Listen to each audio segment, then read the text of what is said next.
Hello అందరికీ hi hi hi hi unposted Telugu letters ఎపిసోడ్కి welcome.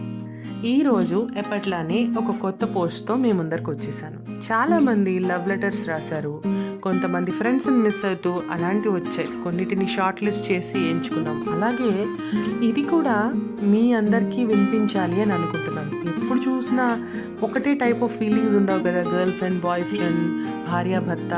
ఈ మధ్యన ఫీలింగ్స్ మాత్రమే కాదు కదా, సొసైటీలో చాలా విషయాలు మనకి నచ్చనివి లేకపోతే ఒక్కోసారి ఇబ్బంది పెట్టేవిగా ఉంటాయి. ఇప్పుడు నేను చదవబోతున్నది అలాంటిది. ఇంకెందుకు ఆలస్యం, లెట్స్ స్టార్ట్.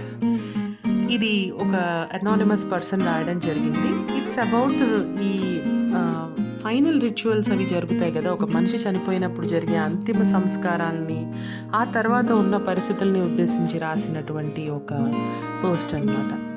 మనం ఆలస్యం చేయొద్దు, వెంటనే నేను అది చదివేస్తాను. ఇది షేర్ చేయడానికి కాస్త ఆలోచిస్తున్నాను. మనిషికి ప్రాణం ఉన్నంత వరకే ఆ మనిషిని వారు వీరు లేక పేరుతోనో సంబోధిస్తారు. అదే శరీరంలో ప్రాణం లేకపోతే అది కేవలం శరీరం మాత్రమే అవుతుంది. మనిషి పోయాడు అన్న బాధ కంటే పక్షిని ఎప్పుడైంది, 10వ రోజు సెలవు రోజైనా ఏ రోజు పలకరించకూడదు అనే చాదస్తాలు ఇంకా చాలా చోట్ల అలాగే ఉన్నాయి. అసలు మనిషి పోతే తిథి వార నక్షత్రాలు ఏమిటి?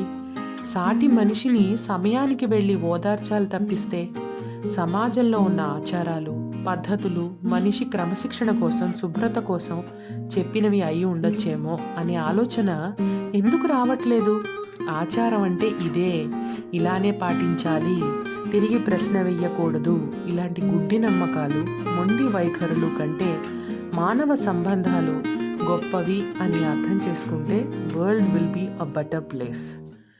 చాలా బాగా రాశారు, చాలా బాగా ఎండ్ చేశారు. నిజంగా ఇలాంటివి కొంతమందిని చాలా బాధిస్తూ ఉంటాయి. మనిషి పోయినప్పుడు ఆ ప్రెజెన్స్ని మనం మిస్ అయినప్పుడు, ఆ అబ్సెన్స్ని భరించలేకపోతున్నప్పుడు ఇవన్నీ వస్తాయి చూసారా. ఏంటి, ఎప్పుడు, ఈ 10వ రోజు ఏంటి, పెద్ద కర్మ ఏంటి, చిన్న కర్మ ఏంటి, ఇలాంటివి చాలా జరుగుతూ ఉంటాయి. అవి చాలా ఇరిటేటింగ్గా ఉంటాయి.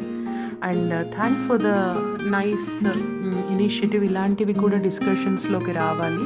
ఐఎమ్ హ్యాపీ ఇటువంటిది ఒకటి అన్పోస్టెడ్ తెలుగు లెటర్స్కి వచ్చినందుకు. ఇదంతా విన్నారు కదా.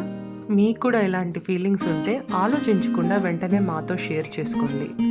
మా ద్వారా మీరు ఎంతో మందికి మీ ఫీలింగ్స్ని ఎక్స్ప్రెస్ చేయొచ్చు. ఆలస్యం చేయకండి. Just send your emails to unpostedteluguletters@gmail.com or DM us to the Instagram. Okay, thank you so much. మళ్ళీ ఇటువంటి ఒక చక్కటి పోస్ట్తో మీ అందరి ముందరికి వచ్చేస్తాను. అప్పటి వరకు stay tune to unposted Telugu letters Spotify.